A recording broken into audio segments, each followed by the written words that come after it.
at the end of the day, money is just a ledger that records transactions between human beings. That's what money is. It's a freaking ledger, right? All right. That's all it is. That's all money is a ledger. It's just a record keeping. It's a record keeping book. It's a freaking journal. But that journal, that record keeping is history.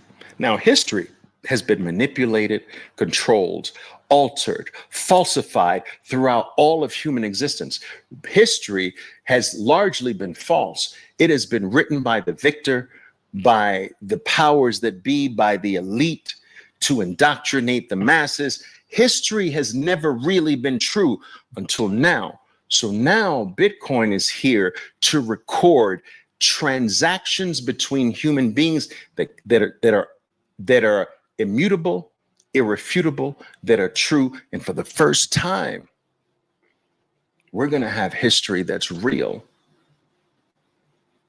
This goes way beyond monetary value. This goes way beyond number go up. Truth. Do you understand what I'm saying, Rajat? Talk to me, man. Absolutely, man. What you were saying just now, you know what came to my mind? You made a point in one of your old podcasts. I actually listened to all your content. It's all awesome. There was one where you said how before you used to be able to take like one photo album with you. Now you can have thousands of pictures on your phone, right? And it just makes everything that's digital just gets bigger and bigger, and it makes so much sense, right? Like digital gold versus digital, like physical gold, right? I mean, huge difference. I want to make you big. I'm going to see if I can I make you big? I don't know how to make you big. When you're talking, and I don't know how to do it. All right, but okay. No worries. No, I appreciate that. It's so very true. Yeah. I tell the story all the time, Rajat, where my mother people used to freaking bore the neighbors every single year. I used to get so embarrassed. It was almost like my mother forgot. Like she would get the neighbors over for coffee in the annual event with the neighbors. And she's like, did you see Oliver's first baseball game? And she would whip out the albums, the same one she whipped out the year before, the year before that, the year before that. And I'm sitting there like dying in the corner saying, Mom, you showed this for 12 years in a row. They already saw these pictures, and they're being polite and they're watching her flip through the albums. This the 12th time, and I'm now 13 years old, and she's showing the albums when I was 3 years old for 12 years in a row, 10 years in a row. I'm embarrassed. The crazy thing is that I have over 50,000 photos in this phone. I've got over 40,000 in this one. I can show you phone after phone. This one, look, I've got more photos in these 4 phones than all the libraries of albums of everybody I know. I have more books on these phones and my iPads than all the libraries my mother ever worked at and all the libraries I ever went to in all of my schools, all of my universities. The internet has digitized everything in our life except one thing. It could not digitize money. It lacked something. It digitized information. It digitized knowledge. It digitized photos, movies, experience, it digitized human relationship. I have deeper relationships with people online that I have never met than I have with some of my family members. It digitized everything, but the thing that it could not do was money. And Bitcoin in 2009 came to do the final step. And so the way I look at Bitcoin is it is part of this growing spirit that has run through all of humanity. You know, the printing press was part of this movement. You understand? You know, it's a long history of movement of just making freedom and access more available to everybody. And it just compounds over time, right? Like it just gets That's right. better and better, and you just build on one technology, then you build on the next one, then you build on the next. Like imagine where we would be if, like you said, if we didn't have the printing press, right? There would be no way to there would be no way to distribute knowledge, Absolutely right. right? I agree, man. I agree, man. Like that on its own is huge. Man, Fly's saying, man, Fly's got a Hey, comment for how's you. it I love going, it. Fly Master? So I was actually looking at, I was watching a video where they were showing how before the printing press, there would be people who write books, and they would take like a year to write one book, and then they would distribute that to whoever, and there would be one copy they'd be able to live to read one copy of it, and it was just crazy. Like now, it's just insane, and Crazy, man. it just keeps growing and growing, and like I feel like like even right now we're talking to each other. How would we have communicated without the internet, Absolutely. right? I wouldn't, it would be virtually impossible for me to ever Yeah, speak to you or know you. That's yeah, crazy. yeah. So, you know, my main point for bringing all of this up was to really drive home this point or this answer to a very frequent question that I receive. Oliver, how was your conviction so Mm. absolute? And it stems from me having lived through multiple revolutions. I've seen this movie before. I've seen the personal computer take over the world. I've seen cell phones, which ultimately became smartphones, take over the world. I've lived through the internet taking over the world, and now I'm living through Bitcoin taking over the world. So it's not like it's my first rodeo. You know, I lived through all of this. And so if I look at Bitcoin in the same way that I've looked at all of the things that I've experienced in my life, change every aspect, every corner of every part of our lives, and realize Bitcoin is just going to continue that, then it's just easy to have absolute certainty because I've seen it before. It's like watching the same movie for the fifth time and being able to repeat the lines of all the actors. You know what I mean? Yeah. Yeah, Crazy. it's not the same thing, but it does it rhymes, right? History doesn't repeat itself, but it rhymes, right? And that's exactly what I think. That's exactly the point that you're making. Absolutely, man. Absolutely. And you know, um, that saying that, you know, history doesn't repeat itself, it rhymes. I think that's very valid, but to a certain extent, I think it does an injustice because there's an element that is always the same. Adoption by human beings is always the same. You Mm, can look at everything that human beings have adopted in the history of the human race and map it out, and it's the same freaking pattern. It's the same thing. And here's the thing, Rajat, that I'm trying to constantly pound the table on, to anyone who would listen to me, right? Is I try to make them realize that humans never stopped adopting something. So after a certain point of adoption, it never stops being adopted because the human race never stops growing. So, for instance, people are still adopting fire. We're thousands of years into that. Some people might argue we're millions of years into that. mm, We're still adopting electricity. You know, that's what, 600 years in terms of harnessing the everyday uses of electricity. We're 600 years into that, and we're still, as a human race, adopting electricity. We're still adopting the combustible engine in cars. We're still adopting commercial air flight. We're still adopting phones and, you know, all forms of communication. We're still adopting the personal computer. We're still adopting this cellular technology. We're still adopting everything, and we will be adopting it forever because there's a net new number of human beings born every day. That's estimated at 250,000 new human beings net of all deaths. That's 250,000, 250,000 new internet users, new users of the math protocol, new car riders, new airplane takers, new computer users, new internet users, and new freaking Bitcoiners. Adoption never stops. Now, here's the crazy thing.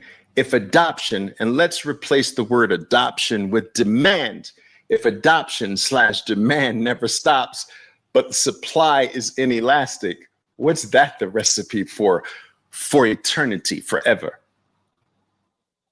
Number goes up. Forever. Yeah. How can it not? Yeah. Demand 250,000 new human beings net of deaths every day. Inelastic supply. Like, we've never had something in the human experience that way. Everything has been able to expand the supply to meet a growing demand, except Bitcoin. And so I think Bitcoin's going to teach the human race what true scarcity is, what an inelastic supply truly is. And the people who are able to grasp this the earliest will stand to be the most rewarded, I think, generationally. And some people might think that's unfair, but it's just life. That's just the way it is. Yeah. And I think the people that are ignoring it right now, like they're going to regret it. Right. I feel like there's so much content out there telling you like, this is where things are going. This is where we're not doing it because we want you to be our exit liquidity. We're doing it because we don't want to be rich alone. That's right, man. That's right. That's right, man. I always say it, man. It's lonely at the top. Yeah. It truly is lonely at the top. It truly is, man. Like I realized this so many years ago, man, having semi-retired, relatively young, and realizing, but none of the people I usually spend time with can be with me now. It's just lonely. But also, I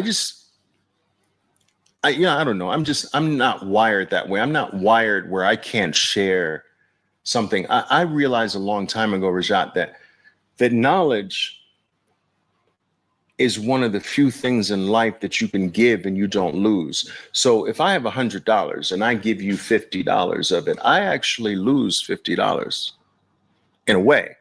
I might get it back down the line, but at that moment, I'm $50 light because I gave it to you.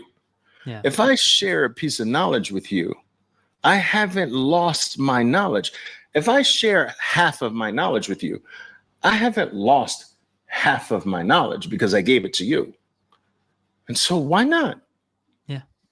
It's literally no cost whatsoever to share. Yeah. And to absorb that knowledge too. No cost. No cost whatsoever. You just have to put in your time, and it's so worth it, especially when you have people just giving you the best information possible. Like why not absorb it and why not apply it? I feel like it's such an easy way to get out of the rat race, learning from people who have done it, learning from people who've actually gone down that path. It's such an easy way to get out of the rat race. And if more people get out of the rat race, it just means more people are happy in the future. Absolutely true. Right? Absolutely true. Also, what kind of human being are you if you realize you're in a burning building, there's someone asleep. Now, you see the exit. Here's our way to exit the burning building.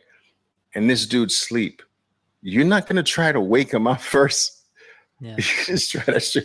I don't care about him. I'm going to at least try to wake him up. While on my way to the exit too, I'm going to try to wake the dude up. But what kind of human being would I be like, no, let him sleep, man. I'm going for the exit. I'm just not wired that way. I got to try to let you know as I'm running for the exit. I got to try to let you know. I got to shout along the way. You can listen. You cannot listen. I'm on my way to the exit. I'm telling you that's the exit. You can ignore me. You can stay asleep if you want, whatever. But I'm going to at least live in peace on the other side of that exit, knowing that I shouted.